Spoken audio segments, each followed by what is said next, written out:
Bahasan tentang sedekah, saudaraku seiman, bukan hal yang asing bagi setiap muslim. Mirip dengan bahasan tentang masalah sholat, tentang puasa, ya, tentang haji.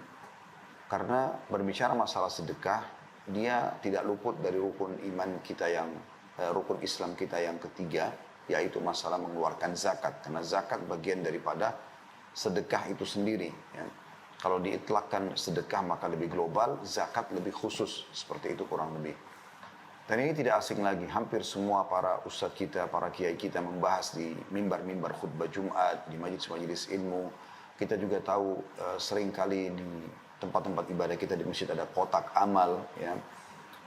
Juga mungkin tidak asing lagi teman-teman di kantor, kalau ada yang sedang sakit, saling memotivasi satu sama yang lain untuk urunan, saling bantu-membantu untuk bersedekah, ya, agar membantu meringankan beban teman-teman kita yang sesama rekan kerja yang sedang sakit.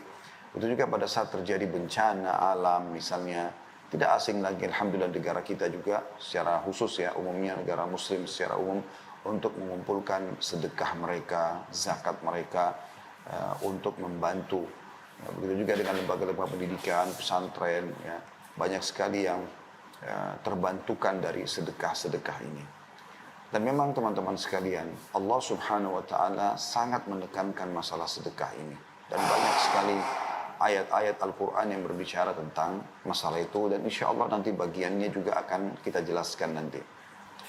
Oleh karena itu, ini bukan materi baru, ini adalah materi yang sudah tidak asing bagi kita semua, tetapi kita berharap Allah Subhanahu wa taala memberikan keberkahan di majelis kita ini dan juga menjadikan ilmu ini sebagai penyegar kembali informasi yang kita miliki, dan akhirnya kita bisa lebih meningkatkan secara kualitas dari sisi ibadah, khususnya sedekah itu. Misal tadinya kita hanya bersedekah kapan saja jiwa kita, mood kita lagi ingin, maka kita berubah sekarang, ya, kita akan lakukan rutinitas itu setiap harinya misalnya, ya, contoh saja. Itu insya Allah akan kita harapkan ada hasilnya. Atau mungkin selama ini Anda bersedekah hanya dengan jumlah yang kecil, mungkin sekarang akan bersedekah dengan jumlah yang besar misalnya, ya. Dan seterusnya yang kita harapkan seperti itu. Atau mungkin yang masih jarang akan istiqamah, ya. Efek-efek seperti ini yang kita harapkan. Dan itulah kenapa teman-teman sekalian, Rasulullah SAW sangat gembira dengan para penuntut ilmu. Walaupun mereka sudah pernah mendengarkan sebuah materi, mereka lebih banyak mengejar majelis-majelis atau keutamaan majelis, ya. Dan akhirnya mereka jadikan sebagai penyegar kembali terhadap ilmu-ilmu mereka. Sambil Nabi SAW bersabda pada saat orang datang menuntut ilmu, marhaban bitalabatil ilm, selamat datang kepada para penuntut ilmu. Maka itu insya Allah juga gambaran jelas bagaimana memang dalam agama kita ulang-ulangin, ya. Dan pengulangan ilmu itu akan sangat besar manfaatnya. Sebagaimana kita tahu kita mengulang-ulangin sholat sehari 5 kali. Kita mengulang-ulangin membaca bismillah setiap kali mau makan dan minum. Kita mengucapkan alhamdulillah setiap selesai makan dan minum. Setiap kali mau tidur kita berdoa. Setiap kali bangun tidur kita berdoa. Kenapa enggak sekali saja seumur hidup? Karena memang kita butuh penyegaran kembali, ya. Dan akhirnya selalu terisi lembaran-lembaran amal kita setiap hari dengan amal-amal kebaikan. Dan pada pembukaan insya Allah kita akan coba menjelaskan dulu apa yang istilahkan dengan sedekah dalam syariat kita. Dan ini perlu difahami, karena tidak semua yang dikeluarkan spontanitas dikatakan sedekah dalam agama Islam. Sedekah itu berarti bentuknya ibadah kepada Allah Subhanahu wa taala. Oleh karena itu kita akan dengarkan bagaimana para ulama menggambarkan tentang makna sedekah itu sendiri. Mereka mengatakan bahwasanya sedekah menurut bahasa adalah sebuah kata benda yang dipakai untuk suatu hal yang disedekahkan, dikeluarkan.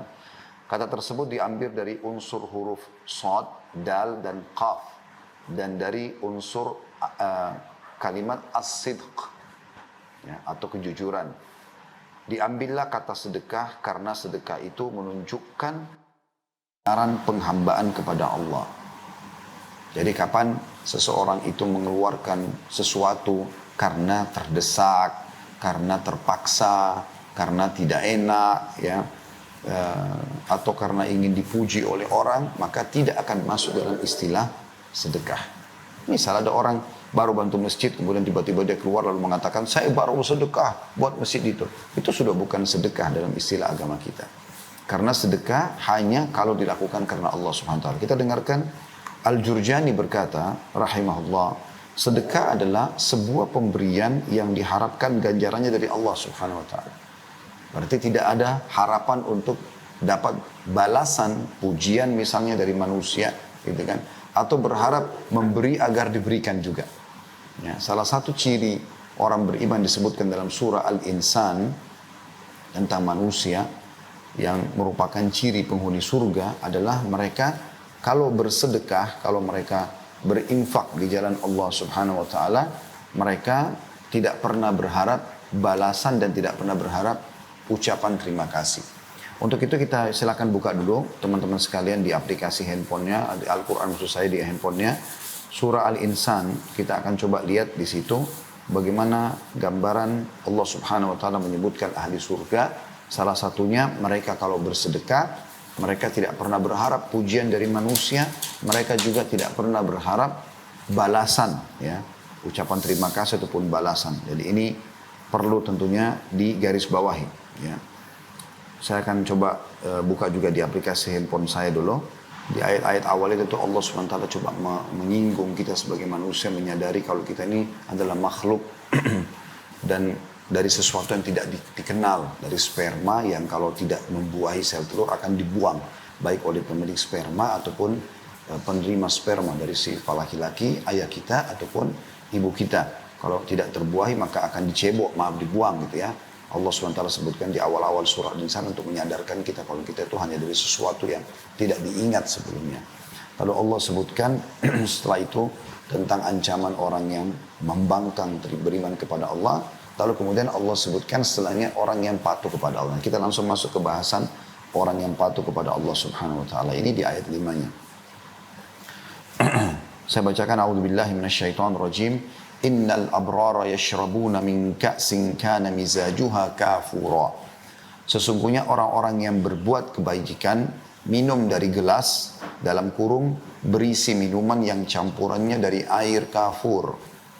Ayat 6-nya, Ainan yashrabu biha ibadullahi yufajjirunaha tafjira, yaitu mata air dalam surga. Air kafur itu, kalau ada yang bertanya apa itu, dikatakan oleh Allah SWT, yaitu mata air dalam surga yang daripadanya hamba-hamba Allah minum dan mereka dapat mengalirkannya dengan sebaik-baiknya.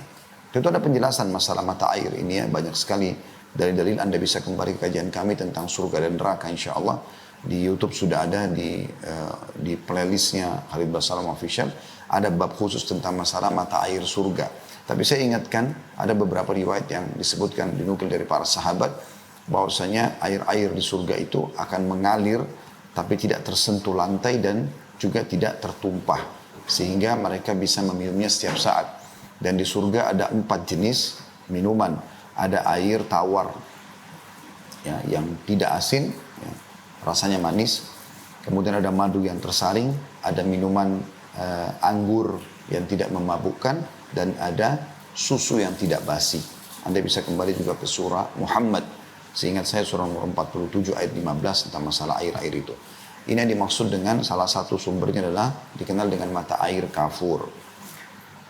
Lalu Allah Subhanahu wa taala menyebutkan setelah itu sifat-sifat mereka. Sifat yang pertama adalah di ayat 7, yufuna bin nadri wa yakhafuna yawman kana syarruhu mustatira. Mereka selalu memenuhi nazar mereka.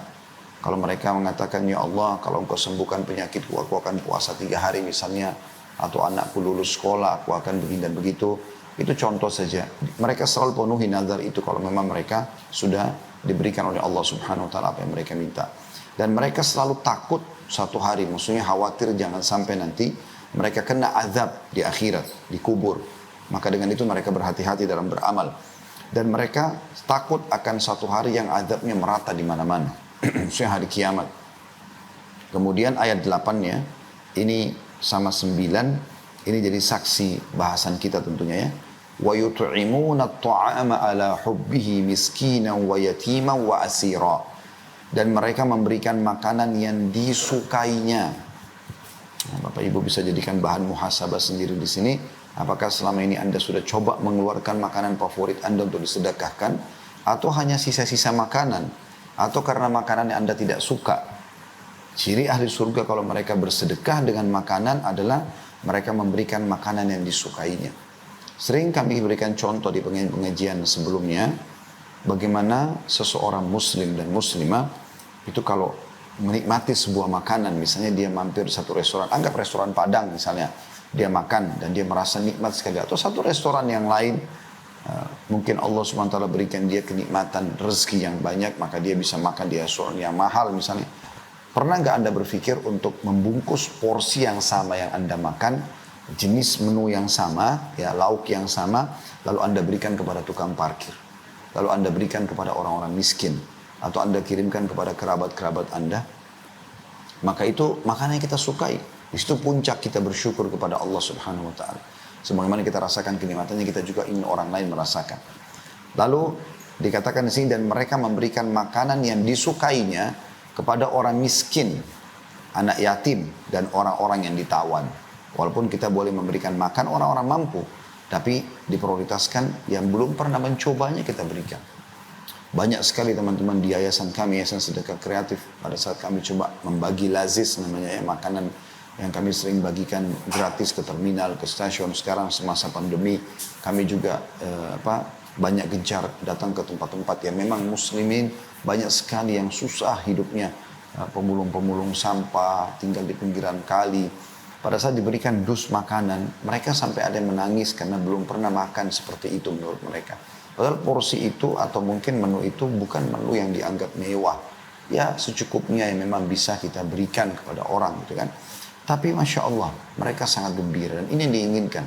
Ya, dia targetnya seperti itu, memberikan makanan kepada mereka yang mereka sendiri memang belum pernah rasakan itu.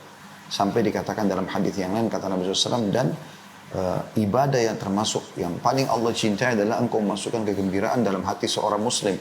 Kata para ulama, termasuk dengan memberikan makanan kesukaan dia, pakaian yang membuat dia gembira, tempat tinggal yang layak, tunggangan yang layak, dan seterusnya.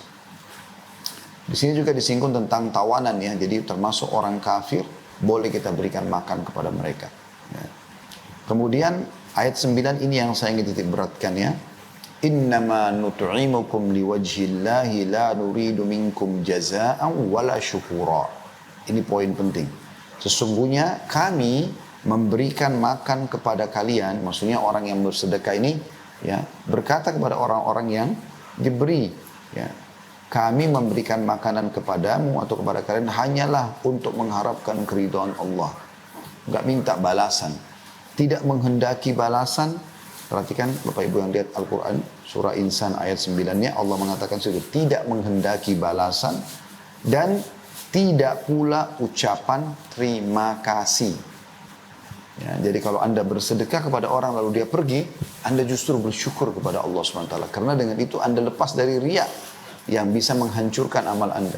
Kadang-kadang ada orang sudah memberikan sedekahnya kecil, cuma 1.000-2.000 rupiah, lalu orang miskin itu karena buru-buru ingin mengejar lagi mobil yang lain atau kendaraan yang lain di sebelah lampu merah, ya, yang ingin dia dapatkan mungkin rezeki yang lebih supaya memenuhi kebutuhannya. Lalu kemudian karena tidak ucapkan terima kasih, oh ini orang nggak tahu terima kasih. Nah, itu kan aneh, berarti memang yang dia harapkan ucapan terima kasih. Apa yang Anda kejar dari ucapan terima kasih orang? Yang sepanjang lidahnya dia mengatakan iya terima kasih ya, itu apakah kepala Anda bertambah besar ya, tubuh Anda bertambah sehat ya, atau umur Anda bertambah gara-gara ucapan terima kasih itu? Demi Allah tidak, malah justru terbuka pintu-pintu riya, pintu kita akhirnya ya ingin dipuji oleh orang, dan ini bisa menghancurkan amal karena kita sudah tahu riya, kata Nabi SAW, al-yasiru minar riya syirik, sedikit saja riya sudah syirik kepada Allah. Maka nggak boleh sama sekali, gitu kan? Atau dia kirim makanan ke tetangganya, kemudian dia melihat piring pada saat dipulangkan oleh tetangga kosong. Ini memang tetangga nggak tahu terima kasih, masa diberikan tidak membalas? Berarti dia berharap balasan dari manusia. Ini keliru. Sedekah yang kita berikan karena Allah Subhanahu Wa Taala tidak pernah berharap ucapan terima kasih, tidak pernah berharap juga balasan. Jadi walaupun kita tidak mengembalikan ya ucapan terima kasih itu ya, walaupun kita tidak memberikan atau dia tidak memberikan ucapan terima kasih, tetap saja kita kita memberikan kepada dia, seperti itu kurang lebih. Ya. Jadi sampai sini bahasanya itu ayatnya masih cukup panjang. Ya. Allah Subhanahu Wa Taala menyebutkan tentang manusia insan ini dan juga beberapa hal yang berhubungan dengan balasan di surga ya. Mereka akan mendapatkan dipan-dipan segala macam baju-baju, buah-buahan segala macam. Tapi saya tidak bahas semua itu karena itu cukup panjang bahasanya. Intinya saya ingin titik beratkan di ayat 8 dan ayat 9 bagaimana dalam surah Al-Insan ini disebutkan mereka bersedekah, mengeluarkan makanan ataupun yang lainnya itu tidak pernah berharap balasan. Itu baru dikatakan sedekah. Ya. Kemudian juga Ar-Raghib ya, Al-Asfahani rahimahullah berkata, sedekah adalah harta yang dikeluarkan oleh manusia dengan maksud ibadah.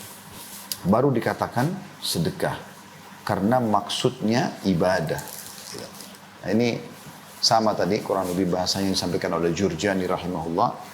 Ar-Raghib mengatakan sedekah adalah harta yang dikeluarkan oleh manusia dengan maksud ibadah. Seperti zakat. Akan tetapi sedekah itu pada dasarnya disyariatkan untuk perkara yang disunnahkan, sedangkan zakat untuk hal yang diwajibkan. Jadi kalau kita bicara masalah sedekah, maka lebih global. Karena sedekah bisa masuk di dalamnya pakaian, makanan, tunggangan, transportasi kalau kita sekarang, tempat tinggal, ya, perkataan yang baik, amar ma'ruf, nahi mungkar, ya, nasihat dan segala macam. Ini masuk semuanya sedekah. Tapi kalau kita bicara masalah zakat, maka dia kalau zakat mal fokus ke harta saja, gitu kan. Tidak masuk dalamnya pakaian dizakatkan atau zakat dalam bentuk pakaian. Gitu. Ada sendiri jenis-jenisnya. Maka zakat lebih khusus dan dia memang kepada orang-orang yang mampu dan wajib. Kalau sedekah lebih global. An-Nawawi berkata, Imam Nawawi rahimahullah yang masyhur ya, mengatakan disebut sebagai sedekah adalah karena ia merupakan sebuah bukti atas kepercayaan pelakunya, kebenaran atau sidq keimanannya. Jadi orang kalau mau betul-betul tadi mengerjakan apa yang kita sampaikan di pembukaan ceramah kita ini, artinya dia mengeluarkan sedekah, tidak berharap pujian dari orang, tidak berharap balasan, dia justru hanya karena takut akan hisab hari kiamat, dan dia berharap balasan sempurna dari Allah Subhanahu Wa Taala, maka itu dikatakan disebut sedekah adalah karena, kata Imam Nawawi rahimahullah, merupakan sebuah bukti atas kepercayaan pelakunya. Dia yakin yang dia kejar adalah balasan dari Allah Subhanahu Wa Taala. Kebenaran atau sidq keimanannya, baik lahir maupun batin, maka sedekah itu adalah keyakinan dan kebenaran imannya. Nah, kita temukan orang yang seperti ini betul-betul tidak pernah berharap ada balasan dari orang lain, ucapan terima kasih atau tidak. Walaupun teman-teman sekalian, dianjurkan kita kalau menerima pemberian orang lain sedekah apapun itu sifatnya, bantuan, sedekah, mau makanan, mau minuman, mau bantuan, mau apa saja, dianjurkan kata Nabi SAW, kalau orang berbuat baik pada kalian, balaslah yang setimpal. Ya. Kalau kalian tidak memiliki apa yang kalian bisa balas dengan setimpal, maka ucapkanlah jazakallahu khairan. Semoga Allah membalas anda dengan kebaikan. Gitu kan? Sesungguhnya sampai mengucapkan ini dia telah dia sudah memberikan ucapan yang pas atau yang cocok atau balasan yang pantas gitu.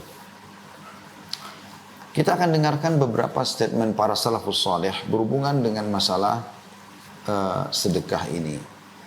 Asy-Syu'bi berkata rahimahullah, barang siapa yang tidak memperlihatkan bahwa dirinya lebih butuh kepada ganjaran sedekah daripada seorang fakir yang butuh kepada sedekah, maka dia telah membatalkan sedekahnya dan telah memukul wajahnya sendiri dengannya.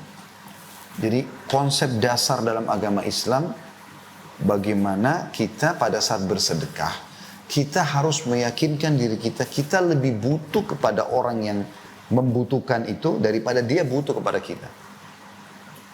Bahkan Asy-Syu'bi mengatakan, kalau seandainya ada orang tidak merasakan itu, akhirnya dia menganggap remeh orang miskin, ya. Dia kalau ketemu akhirnya mukanya cemberut, kena ini orang mau minta-minta lagi nih misalnya, seperti itu bahasanya, maka dia seperti sudah kehilangan pahala sedekahnya. Jadi ini luar biasa, harus difahami bagaimana sebenarnya pondasi dasar sedekah dalam Islam. Karena kalau Anda tidak fahami ini, nanti akhirnya Anda akan bersedekah dengan ikuti dengan sifat sombong, ya tidak ikhlas atau kurang ikhlas, ya terpaksa. Seperti misalnya saya pernah lihat ini sebelum masa pandemi mungkin ya. Masa pandemi mungkin orang lebih menjaga steril ya, kesterilan. Tapi sekarang zaman dulu tuh saya lihat ada orang yang orang miskin udah minta di lampu merah, lagi mobilnya berhenti sebentar. Orang miskin udah datang. Artinya peluang dicatatkan pahala sedekah di buku amalnya sangat terbuka. Tapi dia malah tidak buka jendela, tidak bersedekah. Padahal ada uangnya, bukan tidak ada. Kalaupun dia bersedekah, sudah dengan koin kecil, ya, kemudian dia jepit dengan kedua jarinya, dan jendela dibuka sedikit lalu dikeluarkan. Seakan-akan tidak mau, ya, atau menganggap remeh sedekah yang dia keluarkan atau orang yang menerimanya. Subhanallah, ya.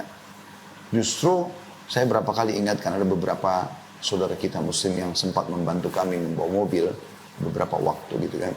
Hampir setiap yang bekerja saya selalu ingatkan. Karena kadang-kadang mereka lakukan itu di lampu merah, ada yang minta mereka nggak buka jendela atau mereka buka jendela sedikit saja gitu kan. Termasuk kalau membayar SPBU kalau dia tidak turun ya, beli bensin misalnya, dari jendela cuma dibuka sedikit lalu hanya untuk lowong uang keluar. Kenapa semua ini? Saya sampai bahasakan, buka akhi, buka jendela. Kemudian ucapkan salam, assalamualaikum warahmatullahi wabarakatuh. Berikan baik-baik uang itu. Apa susahnya kita membungkus dan mengemas sedekah kita dengan akhlak yang baik? Maka kita mendapatkan pahala.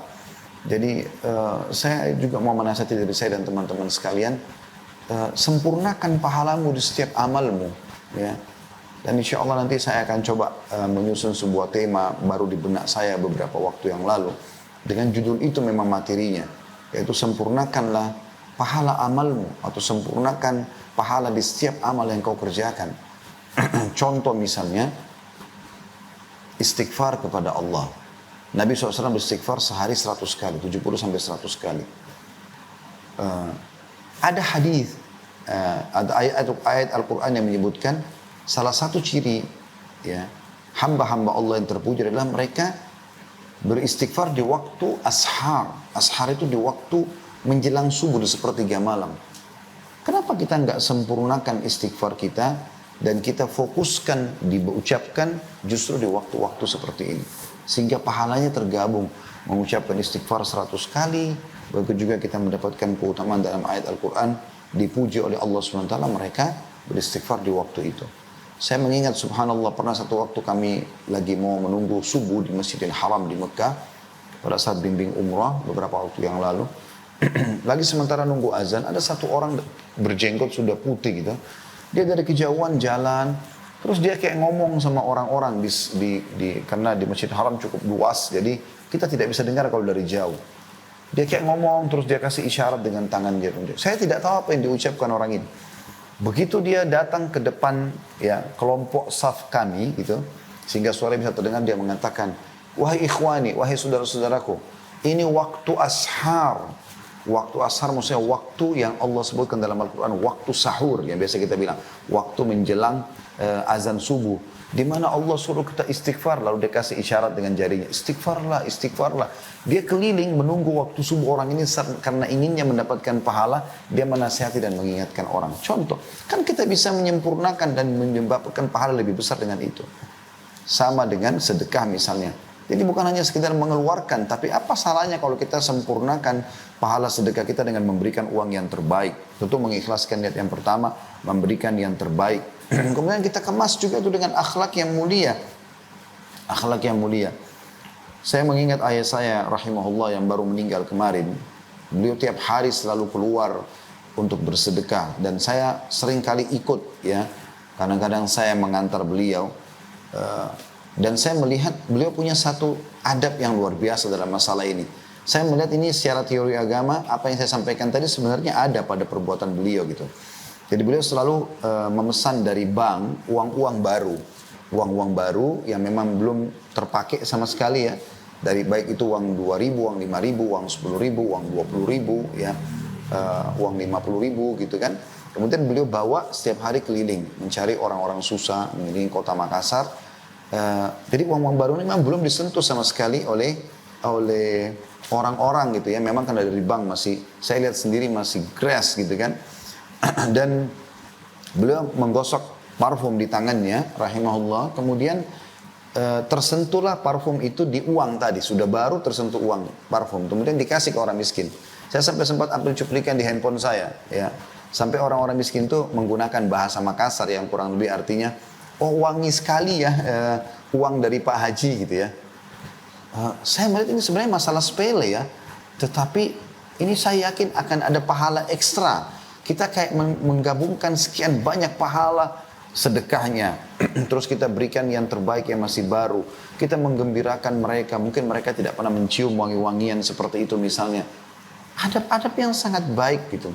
Maka sungguh kita harusnya memahami teman-teman sekarang kalau kita lebih butuh terhadap sedekah kita itu daripada orang miskin yang menerimanya.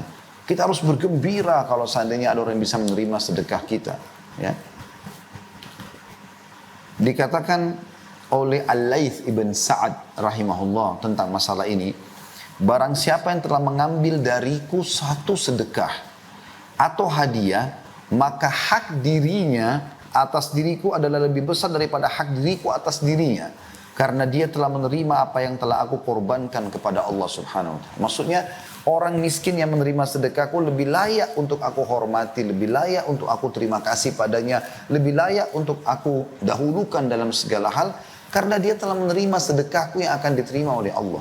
Ini poin penting teman-teman sekalian. Penanaman ini penting sekali karena ini pondasi dasar sedekah. Sehingga setiap kali kita bersedekah, kita selalu rindu untuk mencari siapa orang miskin yang harus kita bantu. Dan kita merasa butuh dengan mereka, bukan terbalik. Ya, kebanyakan orang memahami bahwasanya orang yang minta itulah yang butuh. Subhanallah. Ini konsep yang keliru. Sehingga akhirnya terbumbuhilah sedekah itu dengan riya dan akhirnya rusaklah dia. Al-Fudail bin Iyad rahimahullah juga berkata, ini ulama-ulama tabi'in yang masyhur, berkata kepada orang yang menerima sedekah beliau, ya, mereka membawa perbekalan-perbekalan kita menuju akhirat tanpa upah sedikit pun, hingga mereka meletakkannya di atas timbangan di hadapan Allah. Dari begitu para salafus saleh memahami sedekah itu. Mereka lebih butuh mengeluarkan sedekah daripada orang miskin yang datang meminta. Bukankah banyak di antara kita karena tidak memahami poin ini dan tidak menjadikan sebagai ini pondasi dalam sedekahnya, sehingga akhirnya kalau ada orang minta kemarin datang hari ini maka dia mengatakan, kan kemarin saya sudah bantu kamu, kemarin sudah selesai dicatat amalmu. Kamu ingin mengejar wajahnya Allah, maksudnya mengejar pahala, atau kau ingin riya? Abdullah bin Abbas, Abdullah bin Umar radhiyallahu anhum itu setiap hari orang miskin datang depan rumahnya minta sedekah. Kalau di zaman kita kan sekarang alhamdulillah, kalaupun kita tinggal di sebuah komplek mungkin tidak ada orang yang datang dilarang dengan security, kan kita bisa sedekah langsung transfer. Sudah sangat mudah di zaman sekarang ke rumah yatim, ke manalah ya orang-orang miskin, kita tahu nomor rekeningnya atau yayasan sosial, bisa kita dapatkan pahala itu. Tapi yang jelas para sahabat ridwanullahi alaihim, kalau ya orang-orang miskin itu sudah tidak ditemukan depan rumah mereka di pagi hari seperti biasanya, maka mereka keluar membawa sedekah mereka untuk mendatangi langsung orang-orang miskin itu. Begitu mereka memahami luar biasa kebutuhan mereka terhadap sedekah. Kita yang butuh terhadap sedekah itu teman-teman, dan bukan orang miskin itu. Nilai yang kita berikan itu akan kita terima full, bahkan dilipat gandakan sampai 10 kali lipat di akhirat nanti. Nanti akan kita jelaskan di antara keutamaan sedekah insya Allah berhubungan dengan masalah itu. Sementara uang atau harta yang diterima oleh orang miskin tersebut akan habis, dia beli makanan, dia beli pakaian, selesai. Tapi Anda tidak kehilangan itu. Secara teori agama Anda akan terima utuh pada hari kiamat. Umar bin Khattab berkata tentang masalah sedekah ini, sesungguhnya amal itu saling berbangga-bangga diri. Lalu sedekah berkata, saya adalah yang paling baik di antara kalian. Jadi sedekah itu termasuk amal yang luar biasa. Ya. Bahkan para salafus saleh yang akan kita juga jelaskan itu, banyak di antara mereka mengobati penyakit-penyakit mereka, mempermudah agar doa mereka diterima oleh Allah subhanahu wa ta'ala, mempermudah urusan-urusan mereka justru dengan bersedekah. Justru dengan bersedekah. Ya. Ada sebuah riwayat dinukil oleh Abu Hanifah rahimahullah dalam musnad beliau, dari Jabir bin Abdullah radhiyallahu anhuma, Jabir dan ayah dua-duanya sahabat, bahwasanya seseorang datang kepada Nabi SAW seraya berkata, wahai Rasulullah, saya tidak diberikan rezeki seorang anak pun. Kebetulan tidak punya anak. Allah tidak kasih anak, sudah lama menikah. Sehingga saya tidak memiliki anak. Lalu Rasulullah SAW bersabda, "Fa'aina anta min kathratil istighfari wa kathratil sadaqah, turzaqu bihima." Di mana kamu dari memperbanyak istighfar dan memperbanyak sedekah? Karena engkau akan diberi rezeki anak dengan sebab keduanya. Jadi orang-orang yang mandul, ini resepnya. Nanti akan kita jelaskan juga insya Allah di salah satu keutamaan sedekah, yaitu bisa mempermudah urusan, menyembuhkan penyakit, ya. Itu luar biasa teman-teman sekalian. Ya.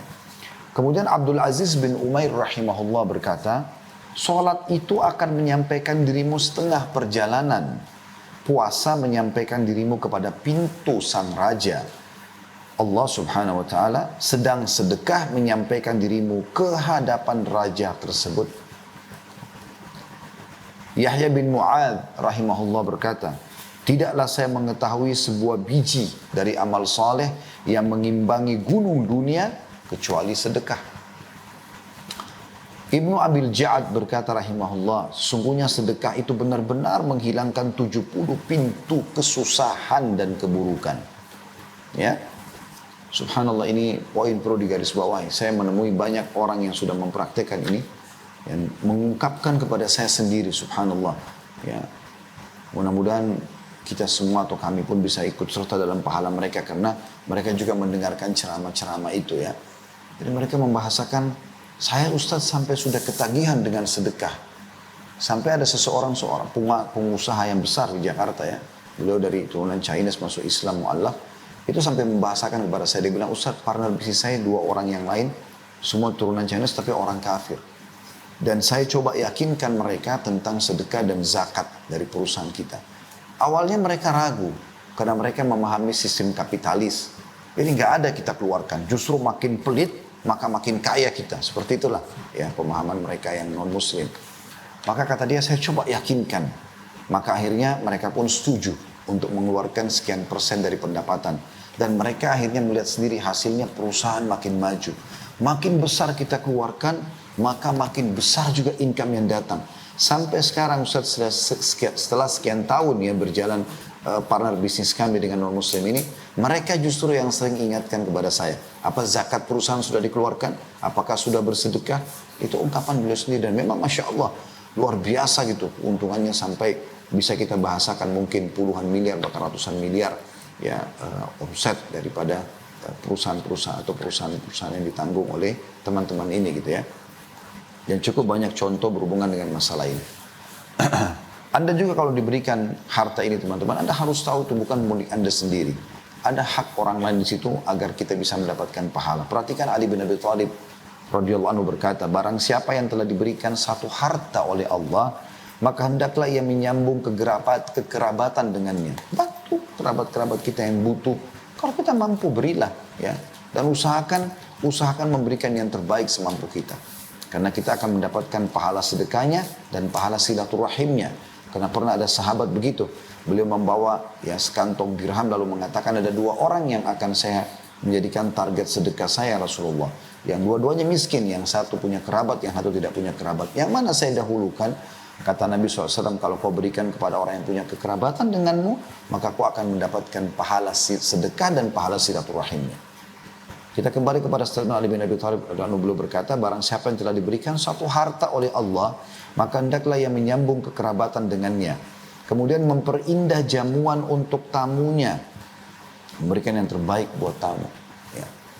Bukan makanan yang sudah rusak, bukan yang sudah basi, bukan yang tidak disukai di rumah, gitu kan.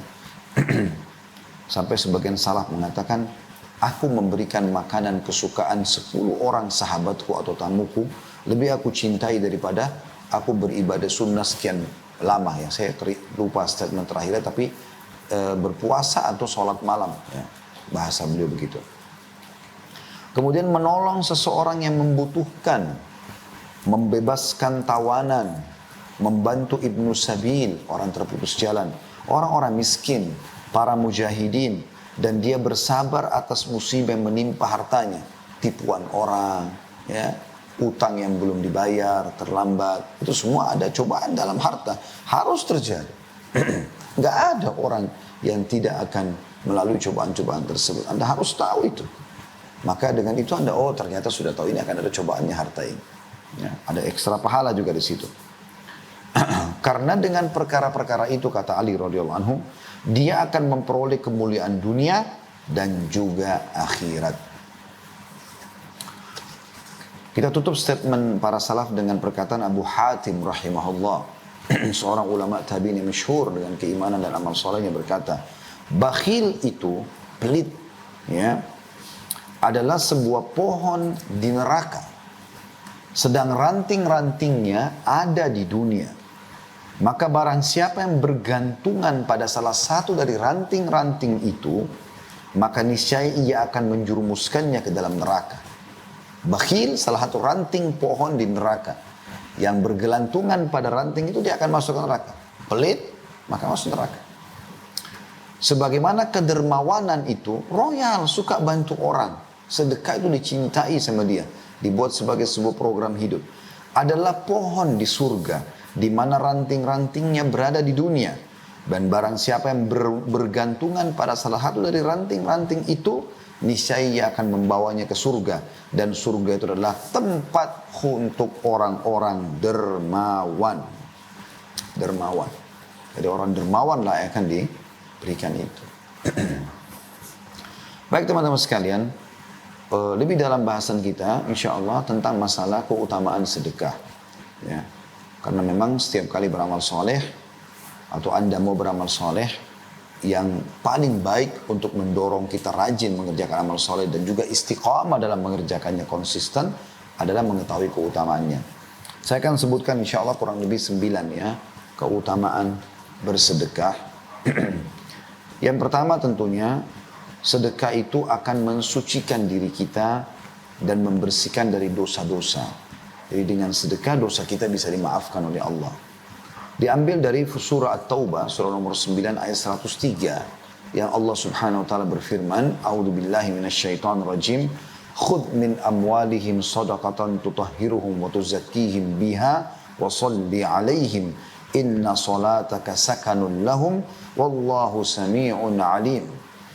Ambillah zakat dari sebagian harta mereka, yang dengan zakat itu kamu membersihkan dan mensucikan mereka, hai Muhammad.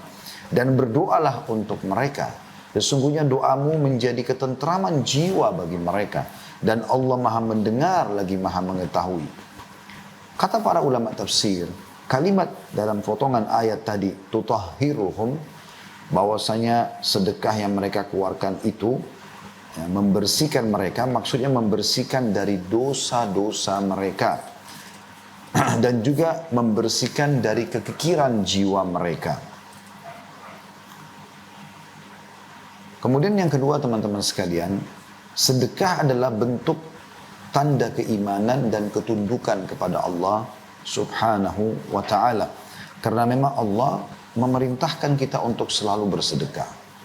Renungi baik-baik dan bisa dilihat surah Ibrahim ayat 31. Seingat saya surah nomor 14 ini. A'udzu billahi minasyaitonir rajim. Allah berpesan kepada hamba-hambanya yang beriman, Qul li'ibadiyalladzina amanu yuqimus salata wa yunfiqu mimma razaqnahum sirran wa alaniyah. Wa yunfiqu mimma razaqnahum sirran wa alaniyatan min qabli an ya'tiya yawmun la bay'un fihi wala khilal. Katakan hai Muhammad kepada hamba-hambaku yang telah beriman itu, hendaklah mereka mendirikan sholat, selalu jaga sholatnya. Lalu apa? Menafkahkan sebagian rezeki yang kami berikan kepada mereka, baik secara sembunyi-sembunyi ataupun terang-terangan. Kalau Anda bisa lakukan sembunyi-sembunyi lebih baik. Tapi kadang-kadang kita harus berikan terang-terangan. Contoh misalnya ada orang yang minta di pinggir jalan. Gak mungkin kita mengatakan, oh saya kalau kasih nanti saya riak. Gak boleh. Ya. Orang lagi minta di depan, kita tinggal kontrol diri kita. Bisikan syaitan ditolak. Kan situ. Yang mengajak untuk riak. Maka boleh sembunyi-sembunyi, boleh juga terang-terangan. Walaupun kata ulama yang lebih afdal sembunyi-sembunyi gitu kan. Tapi terang-terangan di beberapa keadaan boleh. Termasuk misalnya kalau seseorang punya jabatan, kedudukan di tengah-tengah masyarakat, kalau dia yang memulai bersedekah maka yang lainnya pada ikut. Maka itu juga dibolehkan. Dan itu dilakukan oleh para sahabat ridwanullahi alaihim.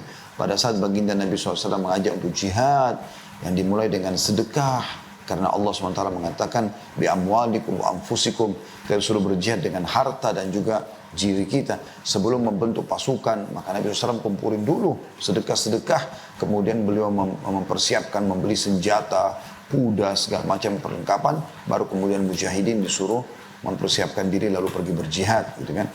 Maka di antara sahabat mereka berlumba-lumba pada saat Nabi SAW panggil. Bukan niatnya riya. Karena Nabi lagi panggil kumpul di masjid dan bersedekah di situ, maka kita lakukan di depan orang. Tapi mereka mengontrol diri. Dan sering kali sahabat membawa sedekah sambil mengatakan, ya Rasulullah, ini untuk Allah dan Rasulnya. Ya. Itu yang dikerjakan oleh banyak sahabat. Di antaranya Abu Dahda radhiyallahu anhu, beliau menyumbangkan kebun kurmanya yang sangat baik, ya, subur, ada mata air yang sejuk, ya, namanya Bayruha di depan masjid Nabi SAW, termasuk kebun kurma yang paling baik dan berhasil panen di Madinah. Lalu Allah SWT turunkan firman-Nya, man dzalladzi yuqridullaha qardan hasanan fayudha'ifu lahu adha'afan katsira. Siapakah yang mau meminjamkan untuk Allah, maka Allah akan gantikan dengan kelipatan-kelipatan yang banyak. Maka dia datang kepada Nabi SAW mengatakan, ya Rasulullah, apakah Allah minta pinjaman dari kita? Kata Nabi SAW, iya. Tapi tentu Allah tidak butuh itu. Allah memberikan kesempatan berpahala di situ. Dia mengatakan, ya Rasulullah, Bayruha adalah kebun kurma kesukaanku. Maka aku akan sedekahkan karena Allah. Itu didengar oleh para sahabat yang lain. Tapi beliau bisa mengontrol dirinya karena waktu itu turun ayat Nabi SAW sampaikan depan para sahabat. Beliau ingin meraih pahala itu. Pernah juga terjadi, maka Nabi SAW berkata kepada Abu Dahda, sungguh ya harta yang menguntungkan untukmu. Juga Nabi SAW pernah melihat ada beberapa orang miskin datang, saking miskinnya wajah mereka kelihatan bekas kemiskinan ya. Gelap, berantakan, baju mereka cuma satu kain, kalau tertiup angin bisa tersingkap. Nabi SAW naik ke mimbar motivasi para sahabat untuk sedekah, sampai akhirnya Nabi mengatakan bersedekahlah walaupun dengan ya secuil kurma. Jadi, kalian punya kurma di rumah, cuil atau bagi dua, bawa ke sini sedekah gitu. Maka pada saat itu sahabat terdiam, terpukau dengan penyampaian Nabi SAW. Lalu ada satu orang tiba-tiba berdiri dan langsung mengeluarkan yang dia punya di depan semua sahabat, ditaruh, ya Rasulullah, ini saya memberikan karena Allah dan Rasulnya. Terang-terangan. Maka para sahabat yang lain tiba-tiba langsung pada ikut semua. Maka kata Nabi SAW, siapa yang menunjukkan contoh yang baik karena Allah, ya, maka dia akan mendapatkan pahala orang yang mengikutinya tanpa dikurangi sedikit pun dari pahala orang yang mengikutinya. Jadi tadi karena dia memulai sehingga orang lain termotivasi, gitu kan? Tentu di sini dia tidak ada riyaknya, gitu kan? Nah, dia ingin mengejar keutamaan itu karena memang di depan umum, gitu kan? Dia diminta pada saat itu, maka dia pun memberikan di depan umum. Maka dia pun sahabat yang tadi memulai mendapatkan pahala seluruh sahabat yang bersedekah pada saat itu. Bahkan ya sampai menjelang hari kiamat, selama riwayat itu disebutkan dan ada orang termotivasi, sahabat tadi akan mendapatkan pahala karena dia yang memulai untuk berbuat kebaikan tersebut. Nah, itu poin penting ya.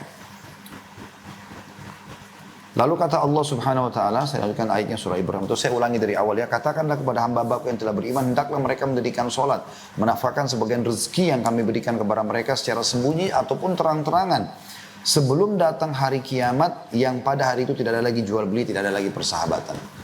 Rupiah Anda, dolar Anda, emas Anda, apa yang Anda bawa ya, tidak akan ada manfaatnya. Nah, maksudnya yang Anda meninggal, Anda tinggalkan tidak akan ada lagi. Sudah dibagi oleh waris, selesai. Tidak ada yang Anda bawa. Transaksikan selama Anda hidup. Itu penting sekali. Juga Allah sebutkan dalam surah Al-Baqarah, surah nomor 2 ayat 254. A'udzu billahi minasyaitonir rajim. Ya ayyuhalladzina amanu anfiqu mimma razaqnakum min qabli an ya'tiya yawmun la bai' min qabli an ya'tiya yawmun la bai'un fihi wala khullatun wala syafa'ah. Wal kafiruna humul zalimun. Hai orang beriman, belanjakanlah di jalan Allah sebagian dari rezeki yang telah kami berikan kepadamu sebelum datang hari yang pada hari itu tidak ada lagi jual beli, tidak ada lagi syafaat. Dan orang-orang kafir itulah yang adalah orang-orang yang zalim. Maksudnya tidak ada syafaat, tidak ada lagi pertolongan pada saat itu. Dan ayat berhubungan dengan masalah ini banyak sekali, tapi saya berharap sebagaimana saya termotivasi teman-teman dengan ayat ini, saya juga berharap teman-teman begitu. Ini ayat yang harus kita renungi sama-sama. Surah Al-Munafiqun ayat 10. Bunyinya a'udzubillahi minasyaitonir rajim. wa anfiqu mimma razaqnakum min qabli an ya'tiya ahadakumul mautu fayaqula rabbi laula akhartani ila ajalin qaribin fa as-saddaqa wa akum minas salihin. Dan belanjakanlah sebagian dari apa yang telah kami berikan kepadamu sebelum datang kematian kepada salah seorang di antara kamu. Enggak usah seluruh hartamu, sebagian keluarkan, berbagi kepada orang. Lalu dia berkata pada saat datang kematian kepada salah seorang di antara mereka, "Ya Rabbku, mengapa engkau tidak menangguhkan kematianku sampai waktu yang dekat?" Artinya berikan aku waktu walaupun kalau bahasa kita berapa menit saja. Untuk apa? Untuk kembali biologi sama istrinya, untuk kumpul sama anak-anaknya, kembali pamit sama teman-temannya. Enggak. Dia mengatakan yang menyebabkan aku dapat bersedekah. Dia menyesal kenapa ada di rekeningnya tersisa dia enggak sedekahkan semasa dia hidup. Dan aku termasuk orang-orang saleh. Setelah itu setelah sedekah baru menyebutkan amal saleh secara umum. Ya, saking pentingnya sedekah itu. Maka bagi anda yang masih suka perhitungan jalan Allah, maka tentu anda sedang menutup pintu-pintu rezeki dari Allah subhanahu wa ta'ala. Ingin keran-keran rezeki terbuka dari langit, anda kutip, maka bersedekahlah. Dan ingin mendapatkan ikan paus, jangan pakai kail, tapi harus pakai kapal tanker. Kita keluarkan sesuatu yang besar, maka akan datang juga respon yang besar. Yang ketiga, seorang mukmin berada dalam naungan sedekahnya pada hari kiamat. Di mana orang-orang lagi kepanasan di mahsyar, ya, mereka sedang menunggu hisab Allah subhanahu wa ta'ala, dan pada hari itu puluhan ribu tahun waktunya, ya, orang menunggu. Kalau saya tidak salah dalam sebuah riwayat 50.000 tahun waktunya, gitu kan. Maka ada orang-orang yang selamat, tidak tenggelam dengan keringatnya sendiri, ya, karena pada saat itu orang tenggelam dengan keringatnya sendiri. Yang disebutkan diantaranya adalah orang yang suka bersedekah. Dari riwayat Uqbah bin Amir radhiyallahu anhu, beliau berkata, saya mendengarkan Rasulullah sallallahu alaihi wasallam bersabda, "Kullu mri'in fi dhilli sadaqatihi hatta yufsala bainan nas, au qala hatta yuhkama bainan nas." Setiap orang berada di bawah naungan sedekahnya hingga manusia diadili dalam kurung oleh pengadilan Allah. Atau beliau bersabda hingga keputusan di antara manusia ditetapkan oleh pengadilan Allah. Hadis ini diriwayatkan Ibnu Khuzaimah dan sanadnya sahih sesuai dengan syarat Imam Muslim. Abul Khair, seorang perawi hadis ini, setelah dia nukil hadis ini, tidaklah melewatkan satu hari pun setelah dia tahu hadis ini kecuali dia bersedekah, walaupun hanya dengan sepotong kue atau sebutir bawang. Juga disebutkan dari salah satu 7 golongan yang akan dapat naungan Allah pada hari kiamat, tidak ada naungan kecuali naungan Allah, adalah sabda Nabi SAW, "Rajulun tasaddaqa bi sadaqatin fa akhfaha hatta la ta'lama shimalu ma qaddamat yaminu," atau ma yunfiqu yaminu. Jadi ada 2 riwayat atau 2 potongan riwayat, ya. Dan seorang laki-laki yang bersedekah dengan suatu sedekah lalu merahasiakannya hingga tangan kirinya tidak mengetahui apa yang diberikan oleh tangan kanannya. Hadis ini riwayat Bukhari Muslim.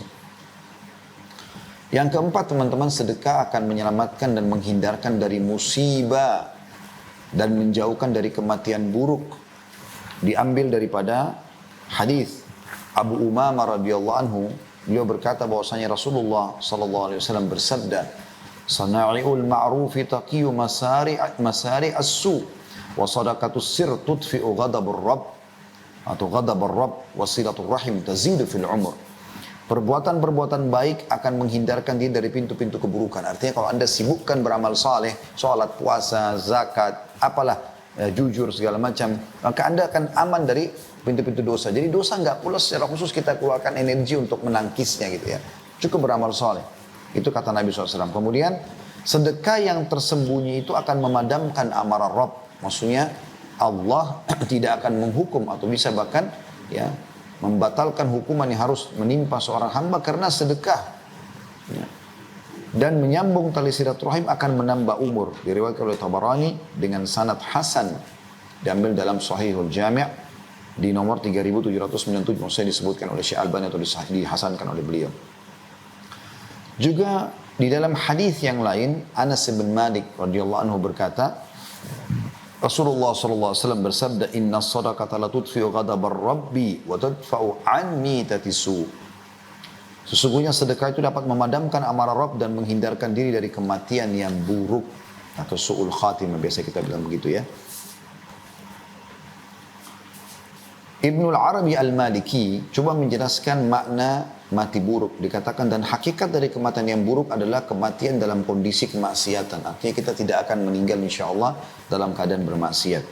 Al-Mubarak Furi rahimahullah semuanya berkata, Al-Iraqi berkata, secara zahir maksud kematian yang buruk itu adalah kematian yang mana Rasulullah SAW berlindung kepada Allah darinya. Berupa hancur, jatuh, tenggelam, kebakaran, tergoda syaitan saat menghadapi maut, dan terbunuh saat lari dari medan perang. Artinya semua itu tidak akan pernah kita mati dalam keadaan seperti itu kalau rutin atau suka bersedekah. Yang kelima, sedekah adalah bukti keimanan yang benar. Diambil daripada sabda Nabi SAW, At-tuhuru syatrul iman, walhamdulillahi tamla'ul mizan, wa subhanallahi walhamdulillahi tamla'ani au tamla'u ma bainas samawati wal ard, wassalatu nur, wassadaqatu burhan, wassabru diya, wal qur'anu hujjatun laka au alaik, kullun nasi yagdu faba'i'u nafsahu famu'tikuha au mubikuha. Bersuci itu sebagian daripada iman. Alhamdulillah, bersuci suka suci dari najis ya, dan selalu dalam keadaan berudu, mandi ya, dan segala macam ini adalah bagian daripada keimanan. Alhamdulillah memenuhi timbangan. Kalau kita ucapkan alhamdulillah itu berat di timbangan amal. Subhanallah dan alhamdulillah, kalau ditambah alhamdulillah dengan subhanallah, memenuhi apa yang ada di antara langit dan bumi ya, dari sisi pahalanya ya. Salat itu akan jadi cahaya kehidupan. Sedekah itu bukti yang nyata terhadap keimanan. Nah, ini saksi bahasan kita. Sabar itu pelita. Sedangkan Al-Quran adalah hujjah untuk memberimu pahala apabila kau mengamalkan, membaca, ya. Dan hujjah untuk menghukummu apabila kau tidak mengamalkannya. Setiap manusia berusaha untuk berusaha dan menjual dirinya. Maka di antara mereka ada yang membebaskan dengan kebaikan dan ada yang menghancurkan dengan dosa dan kemaksiatan. Hadis sahih riwayat Imam Muslim di halaman 223. An-Nawawi rahimahullah berkata, dimaksud dengan makna as-sadaqatu burhan, sedekah itu adalah bukti yang nyata, kata beliau, bahwa sedekah itu betul-betul hujjah atau argumentasi dan dalil atas keimanan pelakunya.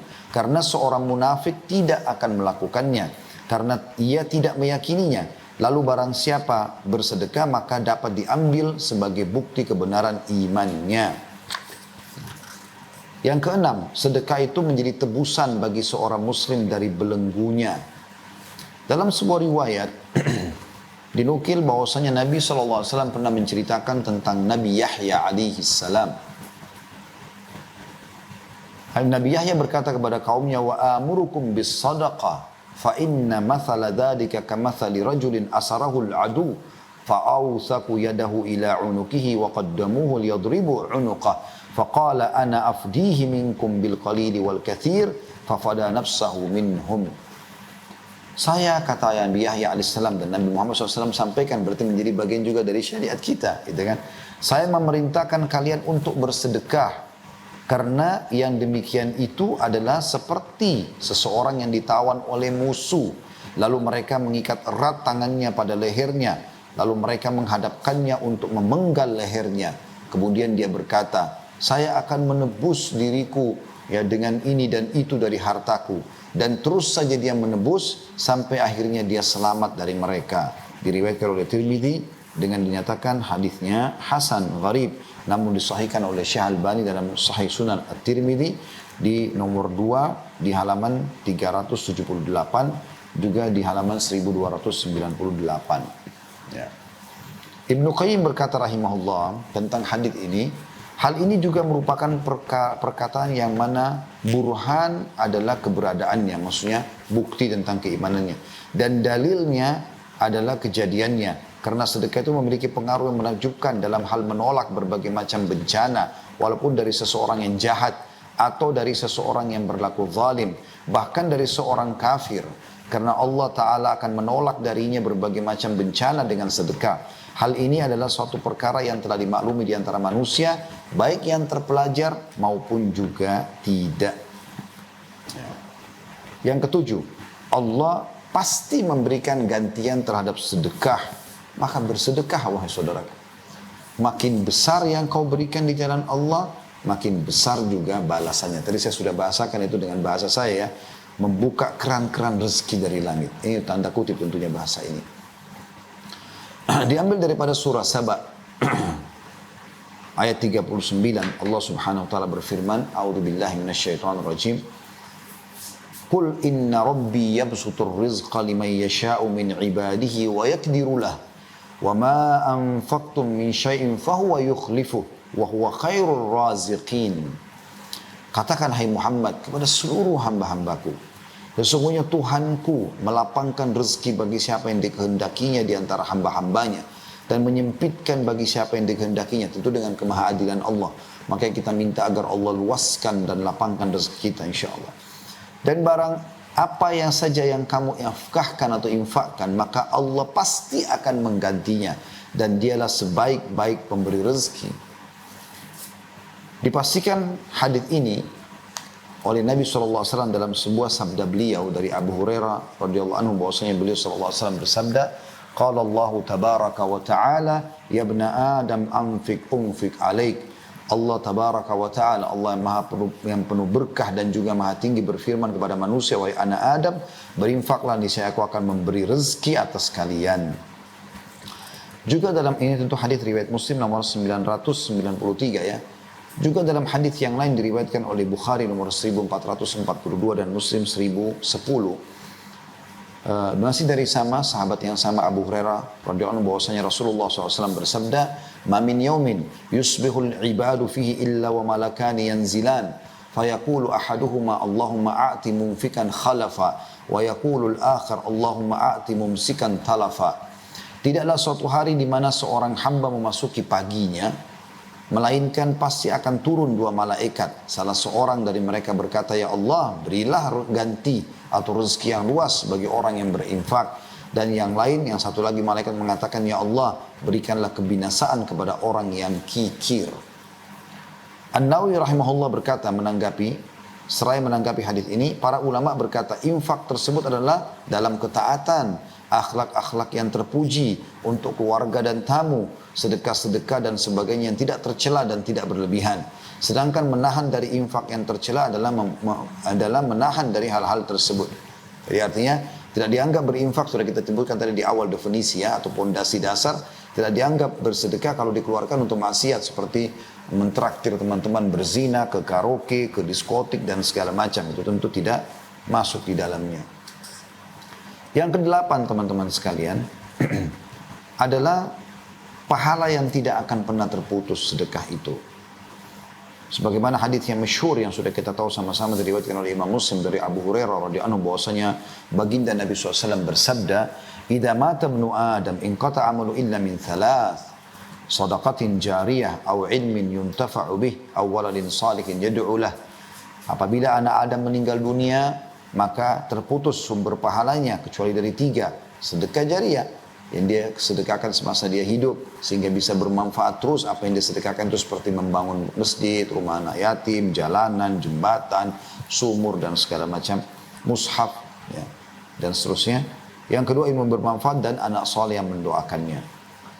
Kemudian yang kesembilan teman-teman, sedekah itu akan menghapuskan dari dosa-dosa ya. Ini sebenarnya sudah tersinggung tadi ya. Oke, saya jadikan ini poin tambahan saja. Nanti yang kesembilannya kita berikan poin yang lain ya. Tapi dalam buku yang sedang saya baca ini, yaitu Keajaiban Sedekah, yang ditulis oleh Hasan bin Ahmad bin Hasan Hammam ya, hafizahullah, beliau masih hidup tentunya penulis ini. Beliau masukkan dalam poin ke-9. Diangkat hadis Muadz bin Jabal radhiyallahu anhu, beliau berkata, ketahuilah bahwa Rasulullah SAW bersabda, as-sadaqatu tudfi'ul khati'ah kama yudfi'ul ma'un nar.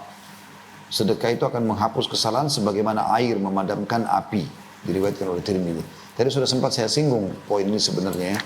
Maka kita akan tambahkan poin bahwasanya sedekah itu, saudaraku seiman, akan menyembuhkan penyakit Ini orang-orang yang menghadapi penyakit-penyakit yang berat. Maka salah satu obat terbaik sedekah. Ya. Jadi bukan obat fisiknya, tapi ini yang disebutkan oleh Nabi SAW dalam hadis Al-Aswad bin Yazid dari Abdullah bin Umar radhiyallahu anhu, beliau berkata bahwasanya Rasulullah SAW bersabda, "Dawu mardakum bis sadaqah, wa hassinu amwalakum biz zakah, wa iddu lil bala'id du'a." Artinya, obatilah orang-orang yang sakit di antara kalian dengan sedekah. Bentengilah harta kalian dengan zakat dan siapkanlah doa untuk menghadapi musibah. Di sini saksi bahasan kita, obatilah orang-orang sakit di antara kalian dengan sedekah. Di dalam buku ini cukup banyak diberikan contoh-contoh tentang masalah itu ya. Seperti ada judul Allah menyembuhkan dari kanker karena sedekah, gitu kan. Jadi seorang pebisnis divonis kena kanker dan dokter sudah mengatakan tidak bisa sembuh, maka dia pun mengeluarkan sedekah sejumlah uang yang ada di kantongnya pada saat itu, kalau saya tidak salah jumlahnya sekitar 5.000 rial ya, diberikan kepada orang miskin di pinggir jalan. Maka akhirnya setelah itu dia ke rumah sakit, dicek oleh dokter, sembuh total. Begitu juga pernah ada kejadian tragis, ada dua orang yang anak muda dua-dua pakai mobil masing-masing ya. Rupanya mereka ingin menuju ke satu tujuan bersama. Kemudian salah satunya atau dua-duanya melihat ada orang miskin di pinggir jalan. Yang satu tetap jalan, yang satu mampir. Dia keluarkan sedekah. Kemudian setelah itu dia naik di mobil, dia jalan lagi. Nggak lama kemudian terjadi gempa, subhanallah. Retaklah jalan raya yang sedang mereka lewatin, maka mobil temannya tadi yang di depan masuk ke dalam, dan teman yang bersedekah ini turun dari mobil melihat ternyata temannya sudah meninggal dunia. Dan dia berkata, ya, sambil dinukil menjadi sebuah kisah, dia mengatakan, subhanallah, yang telah membenarkan sabda Nabi SAW bahwasanya sedekah bisa menolak bala, ya, menjauhkan dari segala macam permasalahan sebagaimana hadis yang sudah kita bacakan tadi. Sana'il ma'ruf taqiyu masari'is su', inna sadaqata tutfi'u ghadabur rabb wa tadfa'u an mitatis su'. Perbuatan-perbuatan baik akan menjaga dari pintu-pintu kejelekan, dan sesungguhnya sedekah itu benar-benar akan memadamkan kemurkaan Rabb dan menjauhkan dari kematian buruk. Kita tutup teman-teman sekalian dengan bagaimana para salafus saleh, terutama kita mulai dari baginda Nabi alaihi salatu wassalam, bagaimana beliau terkenal sekali dalam banyak riwayat sahih dinukil oleh para sahabat. Beliau adalah orang yang jawad, orang yang sangat dermawan. Dan beliau lebih dermawan lagi di bulan Ramadan. Salah satu ciri kedermawanan, beliau tidak pernah menolak permintaan orang. Ya. Dan ini kita butuh terapi diri kita untuk sampai ke tingkat itu. Saya selalu coba menanamkan dalam diri saya ini, subhanallah. Tapi kadang-kadang masih ada terbisit ya dalam jiwa kita. Mungkin dia mampu, mungkin dia begini, mungkin dia bohong. Itu sering saya coba lawan, dan itu seperti berkelahi dan berantem dalam diri kita ya. Maka kita lawan dengan justru kita memberi. Saya mengambil sebuah kesimpulan bahwasanya setiap kali kalau ada kesempatan untuk beramal soleh dan ternyata ada hambatan, ada perasaan berat, kayak mau bangun sholat malam berat, mau baca Quran berat, mau berzikir berat, mau sholat berat, mau sedekah berat misalnya, mau haji atau umrah berat, maka ini Anda sedang diserang oleh syaitan. Tugas Anda kalau lagi diserang apa? Melawan. Anda jangan diam. Karena kalau Anda diam dia berhasil. Tapi kalau Anda lawan, justru pada saat itu saya bangun, wudhu, sholat. Justru pada saat itu saya buka aplikasi Al-Quran di handphone saya, lalu saya baca walaupun berapa ayat. Justru pada saat itu saya justru melantunkan zikir dari lisan saya, doa. Justru pada saat itu saya justru segera mendaftar ke sebuah travel untuk haji dan seterusnya. Kita justru lawan, dan pada saat kita lawan, maka Allah mengatakan inna kaida syaitani kana dha'ifa. Syaitan sangat lemah. Baginda Nabi SAW pernah habis sholat, kemudian tiba-tiba belum zikir, lalu jalan melewati pundak-pundak para sahabat. Sampai para sahabat kaget, belum pernah Nabi SAW melakukan itu. Setelah itu beliau kembali lagi, sahabat belum bubar, lalu beliau duduk, beliau lanjutkan zikir. Selesai berzikir, kata para sahabat, ya Rasulullah, tadi Anda lakukan perbuatan belum pernah kami lihat sebelumnya seperti itu. Ada apa sebenarnya? Kata Nabi SAW, sebelum sholat tadi, saya sudah mengumpulkan sedekah yang saya mau keluarkan, gitu kan. Tapi saya lupa. Maka saya tidak ingin ya luput dari saya. Maka beliau bersedekah dulu, baru beliau kembali zikir lagi habis sholat. Saking luar biasanya bersedekah. Dan cukup banyak contoh-contoh yang berhubungan dengan masalah ini. Bagaimana Abu Bakar radhiyallahu anhu tidak pernah meninggalkan kesempatan bersedekah kecuali beliau sudah ada di saf pertama. Bagaimana Umar bin Khattab menjadikan itu sebagai ajang untuk bersaing positif. Beliau mengatakan pada saat Nabi SAW berkatakan di perang Tabuk, ya, bersedekahlah. Lalu beliau Umar mengatakan, hari ini saya akan membawa setengah harta saya. Dan hari ini saya akan coba ya mengalahkan Abu Bakar. Di sini positif ya. Dia ingin bersaing positif gitu. Supaya dia bisa bersedekah. Karena Abu Bakar selalu saja ada di hadapan Nabi SAW pada saat dibuka sedekah. Beliau selalu orang pertama gitu. Ternyata waktu Umar bin Khattab datang, betul Abu Bakar belum datang. Kemudian dia mengatakan, hari ini aku akan mendahului Abu Bakar. Lalu dia mengatakan, ya Rasulullah, ini sedekahku. Kata Nabi SAW, apa yang kau tinggalkan buat keluargamu? Kata Umar radhiyallahu anhu, seperti ini juga. Artinya setengah harta dia sedekahkan. Gak lama kemudian Abu Bakar datang. Kemudian kata Abu Bakar, ini ya Rasulullah harta saya. Kata Nabi SAW, apa yang kau tinggalkan buat keluargamu? Dia bilang, Allah dan Rasulnya.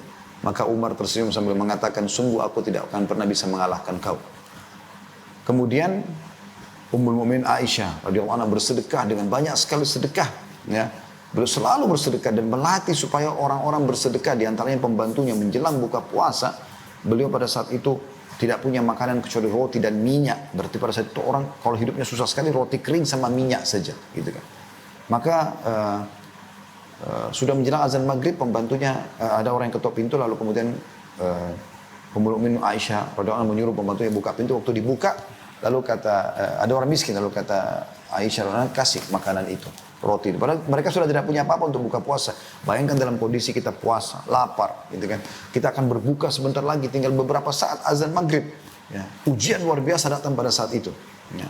Maka Aisyah mengatakan sedekahkan. Setelah dikasih, ditutup pintu, kasih orang miskin itu. Lalu pembantunya Aisyah berkata, wahai Ummul Mukminin, kita nggak punya apa-apa untuk buka puasa. Aisyah tersenyum sambil mengatakan, jangan kau takut dari Sang Pencipta Allah yang Maha Pemurah. Subhanallah, belum hilang ya, bayangan orang yang tadi diberi sedekah itu, tiba-tiba diketuk lagi pintu rumah Ummul Mukminin radhiyallahu anha, dan ternyata ada utusan dari tangga sebelah mengatakan membawa sebuah nampan yang besar berisi roti gandum dengan kari kambing yang luar biasa, dikasih dalam riwayat dikatakan za'faran, wangi-wangian dalam makanan sehingga betul-betul mengundang jiwa untuk makan gitu. Maka dia mengatakan, sungguh tuanku mengirim ini untuk Ummul Mukminin. Lalu itu cukup untuk 10 orang ya. Lalu kemudian azan maghrib. Detik saja, hitungan detik gitu. Maka Aisyah pun mengatakan mengucapkan terima kasih pada orang tersebut. Lalu kemudian Aisyah pun mengatakan kepada perempuan, mari kita buka puasa. Makanlah sampai puas, makanan masih banyak sisa. Lalu Aisyah senyum setelah mereka kenyang. Ini, kata Aisyah, tunjuk makanan tersebut lebih baik daripada roti keringmu tadi. Dan sekian banyak kisah para salafus saleh berhubungan dengan masalah ini.